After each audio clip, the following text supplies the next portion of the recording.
गुरुओं के चरणों में नमन करते हुए आज का जो ये कार्यक्रम है इसका नाम है राष्ट्रीय शिक्षा दिवस समारोह।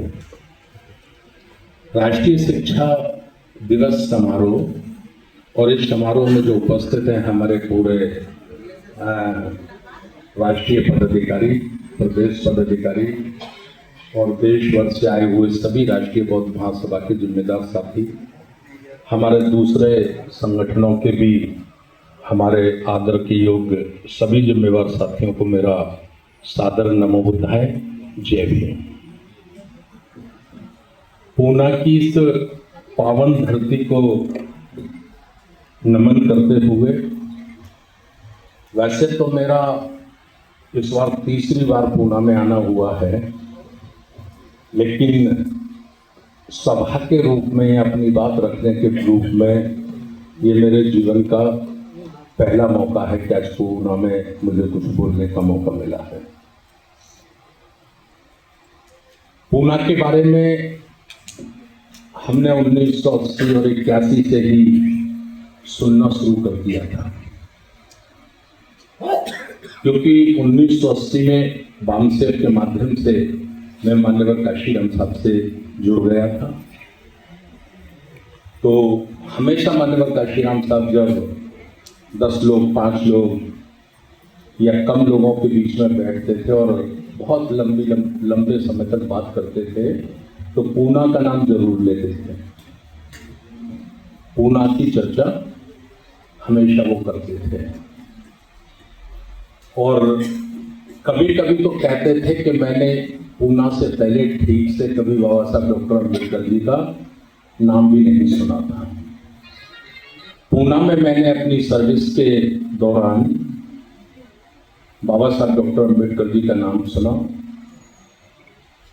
और दीना भाना जी के माध्यम से मुझे बाबा साहब की एक किताब मिली, जाति भेद का निषेध, और उस किताब को मैंने रात में 7 बार पढ़ा और पढ़कर मुझे लगा कि कांशीराम, नौकरी करने के लिए तेरा जन्म नहीं हुआ है, तेरा जन्म कोई दूसरा काम करने के लिए हुआ है।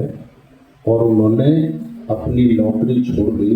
इसी पूना की धरती से कांशीराम साहब अपनी नौकरी छोड़कर बाबा साहब के 3 नाम लेकर पूना से बाबा साहब फूले अम्बेडकर, साहू फूले अम्बेडकर की मूवमेंट, साहू फूले अम्बेडकर की विचारधारा को अब मुझे भारत के एक एक जगह तक ले जाना है। तो ये पूना से ही उन्होंने ये प्रेरणा पाई थी और पूना से ही मुझे हमेशा पूना की बात होती थी। हम लोगों के उत्तर भारत में भी हम लोग बड़े बड़े शहरों में बाबा साहब डॉक्टर अम्बेडकर जी को जानते थे। अलीगढ़ हो गया, ग्वालियर हो गया, दिल्ली हो गया, गाजियाबाद हो गया, लेकिन जो रूरल एरिया थे या जो पिछड़े हुए राज्य थे, वहाँ भी कुछ सीमित लोग बाबा साहब अम्बेडकर जी के बारे में जानते थे। बाकी ज्यादा लोग बाबा साहब अम्बेडकर के बारे में भी नहीं जानते। और छत्रपति शिवाजी महाराज, महात्मा ज्योतिराव फूले, पेरियर, रामेश्वरी नायकर जी, गुरु नारायणा, इनका तो हमने कभी सपनों में भी नाम नहीं सुना। अगर बहुजन समाज के संत गुरुओं से परिचय कराया है, बहुजन समाज के क्रांतिकारी सामाजिक परिवर्तन के महानायकों से किसी ने परिचय कराया है, तो ये शेर पूरे भारत में सबसे ज्यादा मान्यवर काशीराम साहब को रहा है। उन्होंने हमको बताया। भारत माता सावित्रीबाई फुले की जन्म जयंती मना रहे हैं। यहाँ 1 जनवरी को हम लोग भीमाकोड़े गांव में थे, ये कार्यक्रम रखा गया। हमारे मध्य प्रदेश के जो अध्यक्ष हैं डॉक्टर जंगदेव साहब, डॉक्टर आनंद वालेराव साहब और धैर्यधर जी, शुद्धोधन बड़ौने जी, उनकी पूरी टीम ने ये प्रोग्राम रखा। मैंने उनको निवेदन किया कि हम 1 जनवरी और 3 जनवरी को पूना में कोई बड़ा नहीं तो छोटा प्रोग्राम रखते हैं। पहले ये कुछ साथियों ने कहा कि साहब पूना में तो हमारा राष्ट्रीय बौद्ध महासभा का कोई कार्यकर्ता ही नहीं है, कैसे होगा उधर। तो मैंने उनको हंसकर कहा कि जहां कार्यकर्ता नहीं है वहां कार्यकर्ता पैदा करने के लिए ही राष्ट्रीय बौद्ध महासभा बनाई गई है। जहां लोग हैं वहां काम करने की जरूरत नहीं है, जहां लोग नहीं हैं वहीं काम करने की जरूरत है। तो करते हैं, कुछ 150-200 साथी हम लोग पूरे देश से बुलाते हैं। और चूंकि 19 वर्ष हुए राष्ट्रीय बौद्ध महासभा को, हम प्रत्येक वर्ष 3 दिवसीय और 5 दिवसीय राष्ट्रीय अधिवेशन करते हैं 12, 13, 14 अक्टूबर। और अभी तक हमने जितनी भी हमारी हिस्टोरिकल पैलेस हैं तो उन सब में हमने ये कार्यक्रम किए हैं। 2 बार बौद्ध गया में किया है, सारनाथ में किया है, श्रावस्ती में किया है, लुम्बिनी में किया है ना, और नागपुर में तो कई बार किया है। इस तरह से हम अलग अलग करते हैं। 2026 में भी हमारा कार्यक्रम हम लोग लगभग 1 वर्ष पहले तय कर देते हैं। तो अगली वर्ष जो होने वाला है हमारा 5 दिन का प्रोग्राम, वो कहाँ पर है? उड़ीसा। उड़ीसा में कौन सी जगह है?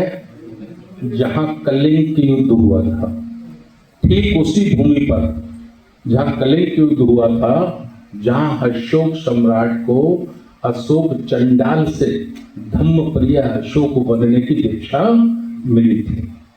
उस जगह हम लोग नेक्स्ट ईयर करने के लिए जा रहे हैं। ठीक है, आप लोगों को मैंने इसलिए निवेदन किया है कि आप लोग भी बड़ी संख्या में अभी से तैयारी करना, वहां शुरू कर देना, क्योंकि भुवनेश्वर समुद्र के किनारे है, तो वहाँ बहुत सारी ट्रेनें नहीं चलती हैं, ट्रेनें बहुत कम चलती हैं। तो आप लोगों को जहाँ जहाँ आप लोग रहते हैं वहाँ से बड़ी संख्या में साथियों को लाना है। तो अभी से आप अपना ये सोच विचार शुरू कर देना कि हमें कैसे पहुँचना है। ठीक है, ये मैं जानकारी आपको दे रहा हूँ। अभी हमारे बीच में हमारे राष्ट्रीय उपाध्यक्ष बैठे हैं, इंजीनियर रमेश गंगोत्रा साहब। शीशपाल बहुत हमारे राष्ट्रीय महासचिव हैं, उनको बोलने का मौका नहीं मिला, उनसे हम क्षमा चाहते हैं। सुरजीत सिंह बहुत कई हमारे जम्मू कश्मीर, चंडीगढ़ और पंजाब के साथी हैं। जालिंधर में भी हमारा कोई कार्यकर्ता नहीं है। हमने का कोई कार्यकर्ता नहीं है तो कोई बात नहीं, संत रविदास गुरु जी की जन्म जयंती 1 फरवरी को है। 1 फरवरी को उनके बहुत प्रोग्राम होते हैं, तो फिर 8 फरवरी को हमने ये कार्यक्रम इस बार जालिंधर में रखा है 8 फरवरी को। और ये साथी हमारे हैं राकेश और नौजवान, हमें एक नए साथी मिले हैं, उनका भी धन्यवाद। तो वहाँ भी हम लोग करेंगे कार्यक्रम। और जब साथियों ने पूछा कि संत रविदास जी की जयंती का विषय क्या रखना है, तो मैंने सोचा विषय क्या रखना है, तो मैंने कहा रख दो पराधीनता का अंत कैसे हो। पराधीनता है ना, यह उन्हीं का दोहा है ना, पराधीन से कोई ना करे प्रीत, ऐसा उनका है, मुझे याद नहीं। तो पराधीन, ये बहुजन समाज देश के लगभग 120 करोड़ लोग आजादी के 75 वर्ष बाद भी पराधीन है ना, स्वतंत्र नहीं है। और ऐसा संत रविदास चाहते थे कि इनको पराधीनता से स्वतंत्रता मिले, ये आजाद हो जाए, तो उनके लिए रख दिया है। एक प्रोग्राम सभी संगठनों का है मिलकर बौद्ध गया में है, 1 फरवरी से 12 फरवरी तक। 1 फरवरी को महाग पूर्णिमा है, जिस दिन तथागत गौतम बुद्ध ने परिनिर्वाण लेने की घोषणा की थी, पवर्ना। तो वो प्रोग्राम है। और उसमें हमारा राष्ट्रीय बौद्ध महासभा के लिए हमको 3 दिन दिए हैं उन्होंने, 3 फरवरी, 4 फरवरी और 5 फरवरी। तो उन्होंने पूछा कि सर आप ये 3 दिन आपके लिए हैं, तो आप 3 दिन में क्या करेंगे, कैसे इसका इस्तेमाल करेंगे। दूसरे संगठनों ने भी लिए हैं, तो किसी ने रखा है कि सब हम तो वहां सामूहिक शादी करेंगे, किसी ने कहा हम सूत्र पाठ करेंगे, ऐसे करके काम बांट दिए गए हैं। तो हमसे जब उन्होंने पूछा कि आपका 3 दिन क्या प्रोग्राम रहेगा सर, तो हमने कहा हमारा रहेगा धम्म प्रशिक्षण शिविर। धम्म प्रशिक्षण शिविर हम 15 वर्ष से लेकर 40 वर्ष तक के बीच के जो हमारे युवा हैं या हमारी बेटियां हैं, हम उनको प्रशिक्षण देंगे। तो हमारे जो एक साथी उन्होंने पूछा कि सर ये उम्र का आप ये क्यों रख रहे हैं, तो मैंने कहा देखो, बुद्ध ने कहा है सब अनंत है। बुद्ध ने कहा है सब अनंत है। बुद्ध ने कहा है जन्म जितना सत्य है, मृत्यु भी उतनी ही सत्य है ना।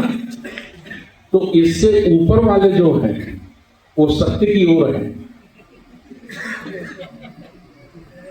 तो जो सत्य की ओर है, बॉर्डर पर बैठे हैं, उनके साथ ज्यादा एक्सरसाइज करने से मुझे लगता है कोई ज्यादा फायदा होने वाला नहीं है। और पहले से ही उनकी जो मेमोरी है ना, वो हैंग हो रही है। इतना ब्राह्मणवाद, इतना अंधविश्वास पहले से ही भरा पड़ा है कि उस पर और ज्यादा एक्सरसाइज करने से भी कोई बड़ा फायदा मुझे होते हुए नजर नहीं आता है। तो हमारी जो सोच है युवाओं के ऊपर है, ठीक है ना। तो उसमें भी जो साथी आप लोग आना चाहते हो तो आ सकते हैं, ये प्रोग्राम मैंने बता दिया है। हमारे मध्य प्रदेश के साथी पिछले 3-4 वर्षों से राष्ट्रीय बौद्ध महासभा के बैनर तले जो बुद्ध धम्म से शादी करने के लिए तैयार होते हैं जोड़े, तो उनका परिचय सम्मेलन करते हैं वो लोग। डीपी गोलिया साहब हैं, बहादुर सिंह बोल साहब हैं हमारे। तो 11 जनवरी को उनका परिचय का सम्मेलन है। 1 तारीख को भीमा गोरेगांव में कुछ पत्रकार साथी थे, तो उन्होंने पूछा